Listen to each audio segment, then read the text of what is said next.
Voici une petite vidéo qui explique ce qu'est un alternateur ainsi que son principe de fonctionnement. Alors quel est le point commun entre une éolienne, une dynamo de vélo et ainsi qu'une lampe à manivelle? Eh bien ces trois objets possèdent un élément qui permet de fabriquer du courant électrique et on l'appelle alternateur. Alors voyons ce qu'il y a dans une dynamo de vélo.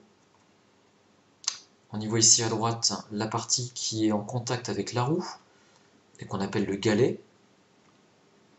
Fixé au galet, une tige de métal qu'on appelle axe et au bout duquel il y a un aimant de forme cylindrique. Lorsque le galet tourne, l'axe ainsi que l'aimant vont être mis en mouvement, ce qui représente ici la partie mobile de l'alternateur et qu'on appelle le rotor. L'aimant va venir à l'intérieur de la partie fixe, donc celle qui ne bouge pas, et qu'on appelle le stator, et dans le stator, il y a une bobine de fil de cuivre. Alors maintenant, pour bien comprendre le principe de fonctionnement d'un alternateur, regardons l'animation suivante.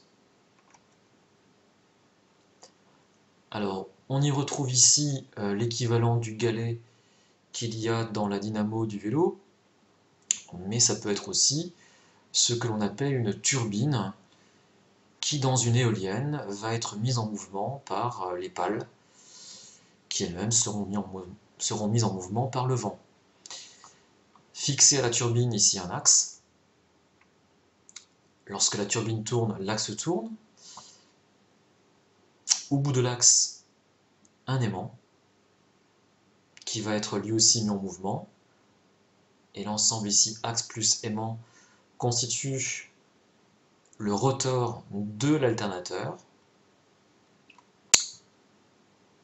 Et ici, on retrouve la partie fixe, donc ici en rose, et à l'intérieur, la bobine de fil de cuivre qui représente la partie fixe de l'alternateur.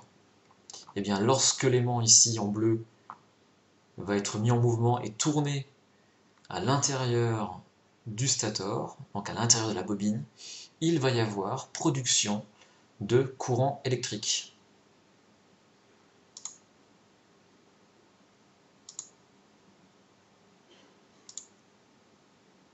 Voilà, je vous remercie pour votre attention et à bientôt.